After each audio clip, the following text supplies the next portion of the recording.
dalam mencari dunia pun juga membatasi diri dengan hanya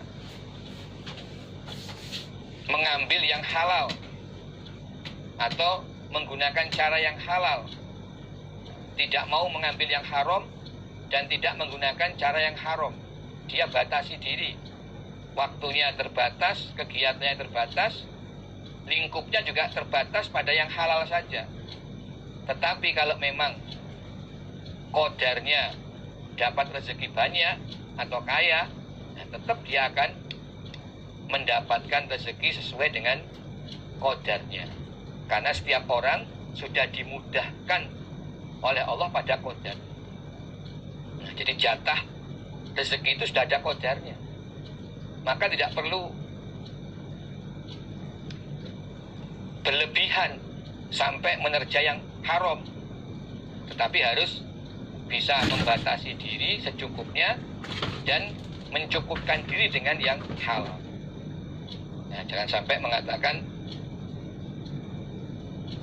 cari yang haram saja sulit, apalagi yang halal. Itu tidak boleh diikuti kata-kata itu. Sebagai orang iman tetap harus bertahan, mencukupkan diri dengan mencari rezeki yang halal dengan cara yang halal, dengan tetap tidak meninggalkan kewajiban ibadah. Toh jatah rezeki sudah ada qadarnya dan tidak akan bisa lepas dari qadar itu.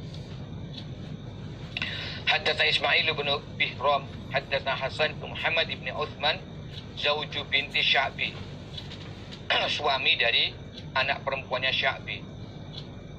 Haddatsana Sufyan anil A'mash an Yazid ar-Raqashi an Anas Malikin qala Rasulullah sallallahu alaihi wasallam, a'dzamun nas, lebih besarnya manusia apanya, hamman, cita-citanya, adalah al-mu'minu, orang iman, alladzi yang yahumu, bercita-cita siapa mukmin, bi amri dunyahu, dengan perkara dunianya mukmin, wa amri akhiratihi, dan perkara akhiratnya mukmin. Manusia yang paling besar cita-citanya adalah orang iman yang bercita-cita sukses urusan dunianya dan sukses urusan akhiratnya. Jadi manusia yang paling besar cita-citanya itu adalah orang iman. Karena apa? Orang iman itu punya cita-cita sukses urusan dunia dan akhirat. Kalau selain orang iman, cita-citanya hanya untuk sukses keduniaan saja, tidak bercita-cita sukses akhiratnya.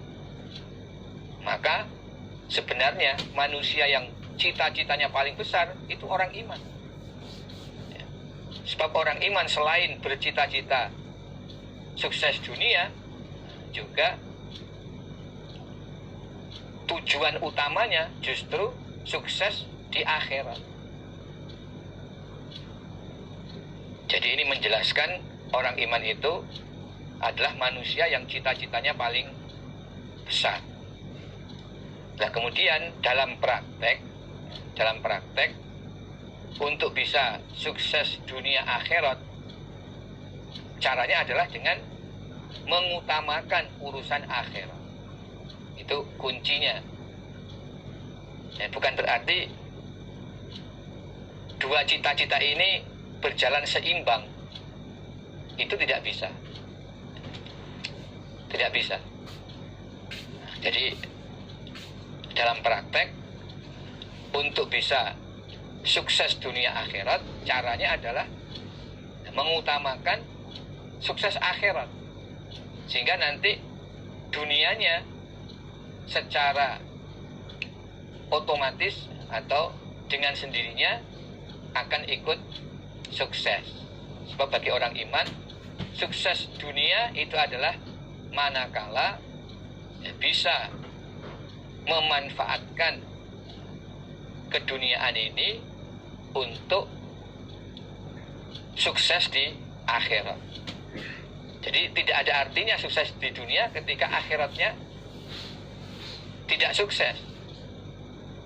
Dan tidak bisa seseorang sukses akhiratnya tanpa melalui kehidupan di dunia.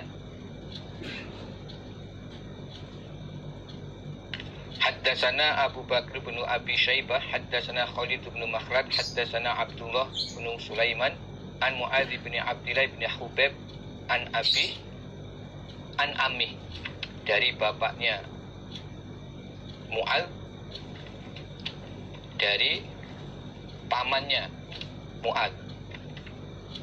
Qala berkata pamannya Muadz, kuna ada kami di majlis, dalam suatu majlis. Majlis itu ya orang-orang yang sedang duduk berkumpul. Faja'a, maka datang siapa an-nabiyyu, Nabi sallallahu alaihi wasallam. Wa ala roksi, dan atas kepala Nabi atharuma, bekas air. Nabi datang dalam keadaan rambut kepala beliau basah dan air yang membasahi rambut masih terlihat, bahkan menetes. Faqala, maka bersabdalah, faqala, maka berkata lahu kepada Nabi, siapa ba'duna, sebagian kami para sahabat, naroka, melihat kami pada engkau Nabi, al-yauma, pada hari ini, thayyiban nafs, senangnya hati. Nabi, kami melihat engkau di hari ini, hati engkau kelihatannya kok senang atau kelihatan bahagia. Faqala, Nabi, ajal, iya, walhamdulillah, dan segala puji bagi Allah. Ya, memang hari ini saya bergembira. Suma afadha, kemudian membicarakan siapa al-qaumu, kaum, fi zikril ghina, di dalam menyebutkan tentang kaya. Nah, kemudian para sahabat masuk dalam pembicaraan tentang kekayaan. Faqala, Nabi, la ba'sa, tidak bahaya, bil ghina, dengan kaya, liman ittaqa, bagi orang yang bertakwa. Siapa orang? Jadi kekayaan tidak membahayakan bagi orang yang bertakwa. Selagi orang itu bertakwa kepada Allah, maka seberapa banyak Allah memberi dia kekayaan, itu tidak membahayakan dirinya. Bahkan justru bisa menambah manfaat dan barokah dari kekayaan itu. Wasihah, adapun kesehatan, liman ittaqo, bagi orang yang bertakwa, khairun, lebih baik, minal ghina, daripada kekayaan.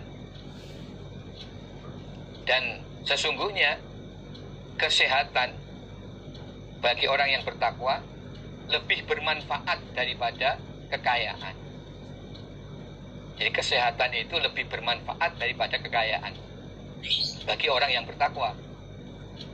Sebab walaupun dia kaya, tetapi ketika sakit, ya kekayaannya juga kurang bisa dia manfaatkan. Wa tibu nafsi, dan senangnya hati, minan naim, termasuk beberapa kenikmatan. Nah, hati yang senang, gembira, itu termasuk bagian dari berbagai macam nikmat. Maksudnya, ketika seseorang di suatu saat diberi hatinya merasa senang gembira, itu wajib disyukuri, karena itu juga bagian dari nikmat. Jadi nikmat Allah bukan hanya berupa harta atau kesehatan, tetapi hati yang senang atau sehat secara kejiwaan, itu juga nikmat yang besar. Bukan hanya sehat fisik, bukan hanya kekayaan. Kadang ada orang kaya, fisiknya sehat, tetapi hatinya susah, itu juga menderita. Sebaliknya ada yang hartanya sedikit, sakit kondisinya, tetapi tetap bisa merasa senang karena hatinya gembira. Jadi kegembiraan itu juga bagian dari nikmat yang Allah berikan.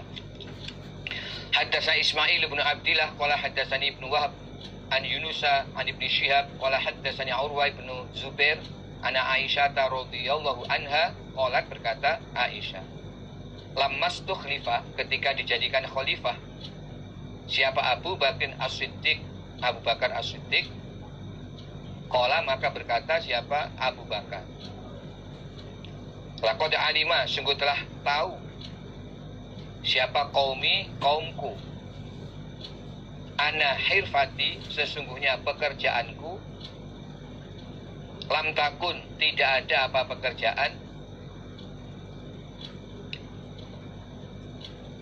tu'jizu, melemahkan apa pekerjaan, an ma'unati ahli, dari membiayai keluargaku, wa syughiltu, dan disibukkan aku,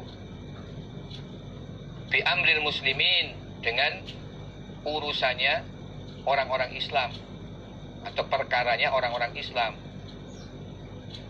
Fa sayakulu, maka akan memakan siapa alu Abi Bakrin, keluarga Abu Bakar, min hadzal mal, dari ini harta, yaitu harta sabilillah atau baitul mal. Wayah tarifu, dan bekerja siapa Abu Bakar, lil muslimin, bagi orang Islam, fihi, di dalam harta.